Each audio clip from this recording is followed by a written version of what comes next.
All right, welcome to Coach's Corner from CoachScottFarley.com.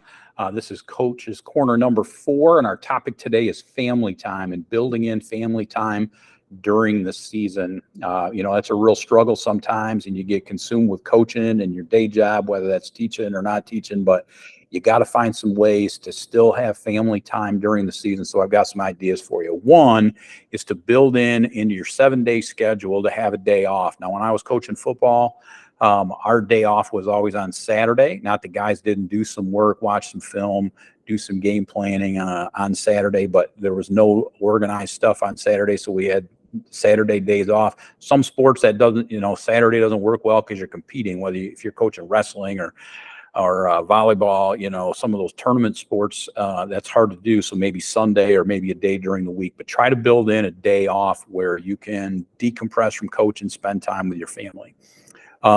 I would encourage you to have your kids and your assistants' kids come to practice as frequently as possible. That does a number of things. Number one, it allows you to be in contact with your kids and to spend a little bit of time where they can see dad and they can appreciate mom or dad as a coach, being at practice and the time they spend with their players. And so not only are you having that physical time there, but they can see that the time that they're away is important stuff. And it also, you've got a lot of kids in your program that are not, that don't see good parenting, right? And if you're a mom or a dad that's coaching and they can see, your players can see you interacting with your kids at practice, that models good parenting for them. And that goes a long, long ways to their development as future parents as well.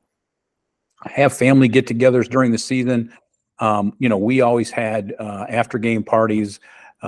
With the football, it's easier to do, because everything's kind of structured as a Friday night game. But we would have parties, family get-togethers after the game to just kind of decompress and get the families together and spend time together, getting to know each other, and just kind of building in that family time. And do those same things in the off season. We always did family barbecues and Christmas parties and that kind of stuff. Now, date night, I'm going to tell you to try to find a time, maybe not every week, but as frequently as possible during the season to build in a date night with your spouse. I was terrible at that, frankly, but I do know that's important. I know a lot of coaches have done that, and it's been very good for their marriage and very good for their families. I too frequently, date night for us was going to scout, and Cindy would go along and scout. And you need to do some time, schedule a date night where it's just you and your spouse. Include your spouses in special events.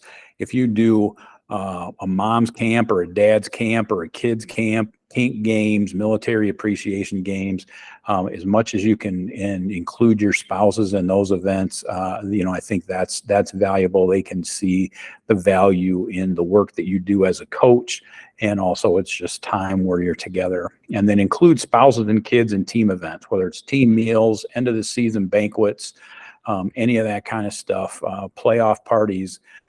Include your spouses and your kids in that, because that just creates time where you're together as a family, and you're including them in your program, which I think is really important in terms of your longevity as a coach, because they feel bought into the program and they can see the value in what you're doing. So family time is really important. I can't emphasize it enough. Don't neglect it. It's really easy to do, but make sure you're doing that during the season, especially. All right. Have a great week. Be the coach those kids need you to be.